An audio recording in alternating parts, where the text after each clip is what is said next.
Hello, and welcome to this month's Safety Minute. Do you remember the first time you ever drove a vehicle? Maybe you've been driving all your life as you grew up on a farm. Perhaps you drove as a child as your parents owned some recreational vehicles. Or maybe, like for most of us, the first time you ever drove was in a secluded parking lot or a country road. And let's go back to that moment when you first got behind the wheel. Your parents would have pulled up to the spot where they're going to finally let you drive. They put the vehicle in park and you switch seats. It's at that moment when you get in the driver's seat for the first time that those nerves really kick in, because you understand the amount of power you're about to have control of. The very first thing you would have done would have been to adjust the driver's seat. Immediately after that, you check all the mirrors to make sure they're in the right position, and then you buckle up. Now it's time to review all the controls that are on the steering column. The very first one you're going to want to know about is obviously the signal light, because you're going to be using that a lot. And although I'm sure your parents picked a beautiful day for you to drive on the first time, you still want to know how to operate those wipers and how the headlights worked, just in case there was some random storm or freak solar eclipse. And after you're content with everything, all those controls on the steering column, it's now time to review the gear shifter. And you look at every letter in their proper order, making sure nothing has changed. And now it's finally time to drive. You take a deep breath, you put your foot on the brake, the vehicle into drive, and you slowly let go of the brake. But nobody told you about the idle. And the idle naturally makes the car want to move forward, whether you even put your foot on the gas. So as you release the brake, the idle kicks in and the car starts to move forward, and you didn't touch the gas, so you naturally slam on the brake trying to figure out what's going on. And when you do that, you and your parents both go like this, get a little bit of whiplash. And then your parents, they probably chuckled a little. And now you understand about the idle and how it moves the car forward. So this time you release the brake, the car slowly takes off, and you drive perfectly to the rules of the road. The speed limit's the speed limit. A stop sign is a full 3-second stop. A yield is a yield. A yellow light means slow down and stop and wait for the green light to proceed safely. And you shoulder check religiously as you change lanes. And I'm sure you must have asked a bunch of questions while driving, but you did so driving to your best ability to the rules of the road. And then a few years go by. You gain some experience. You get your driver's license, which literally means you have proven that you know how to operate a vehicle according to the rules of the road. And as you adjust and adapt and become accustomed to the flow of traffic and how people drive, you start to realize that not everybody drives to the rules of the road. And you start to bend the rules too. At first you go 5% over the speed limit.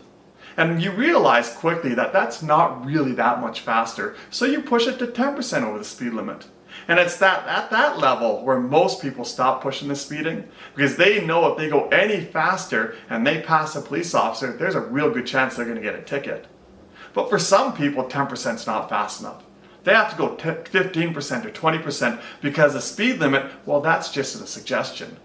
And when it comes to construction zone speed limits, they pick and choose whether or not they're going to follow those. And a stop sign, well, that becomes a yield. And if a stop sign becomes a yield, that means a yield lost all meaning at all altogether.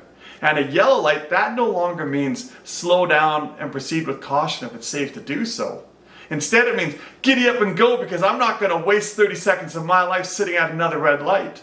And although the speed limit controls all the lanes on the road, somehow there's this left lane that's a magical fast lane where people think the speed limit doesn't apply there at all. Although that left lane is technically a passing lane or an extra lane when there's too much volume. And although at the very beginning, when you got behind the wheel, the standard you would set was to drive to the rules of the road to get to your destination safely. Over time, that standard changed to where the new standard is drive as fast as possible without getting a ticket. And then it happens. A car accident. Maybe it's your own car accident. There's not a person I know who has not had one. Or perhaps you just got caught in a car accident that happened half a mile up the road, and you, along with hundreds of other people, are now late for picking up your kids, late for getting to work, missing flights, or missing important meetings. All because one driver driving by his own set of rules interacted with another driving with their own set of rules. And those two sets of rules collided. And now everybody's backed up. All those bent rules that I listed before, I'm guilty of. I've broken every single one of those, and probably a few more. And what I realize is when I used to drive like that, I was always hyper-focused, trying to plot my route, how I could weave in and out of traffic so I could get to my destination as fast as possible. And sometimes that meant I would cut 2 or 3 lanes over because there was an opening where I could get around everybody. And if somebody got in my way, or they weren't driving to the way I thought they should have been, or they were in the wrong lane of driving, I'd snap on them. And I come to realize that I was never a happy driver like that. I was always hyper-focused, stressed out, and ready to snap at a moment's notice. I now have slowed down. I've reverted back to what my driver's license says, that I know how to drive by the rules of the road. And I'll be honest, sometimes my old behaviors do slip in. But what I have found is, when I drive to the rules of the road, I'm no longer hyper-focused, I'm just focused. I'm not trying to plot my fastest way through there. Instead, I'm looking at how other people are driving, and I get out of their way so that we can all get to where we're going safely. I accommodate their rules instead of trying to force mine onto them. And if somebody needs to get in my lane, I no longer get upset because they're in my way. I slow down and I make sure that they can get in, and I take away that stress for them. And I found that I no longer am a stressed out, hyper-focused, ready to snap driver. Instead, I'm calm, cool, relaxed, and happy.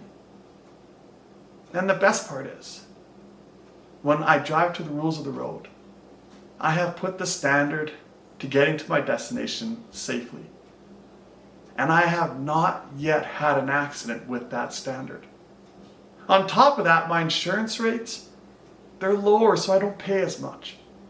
And I can't even remember the last time I had a ticket.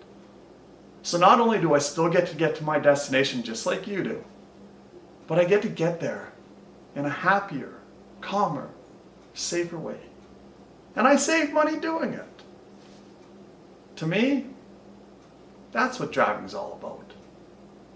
It's about enjoying the trip, not feeling like it's a burden of saving time. I hope you enjoyed this month's Safety Minute. If you want more videos like this, please subscribe to this. If you want to bring me out to your work site so I can share my safety messages with your people, go to spencerspeaks.ca. And until the next Safety Minute, stay safe.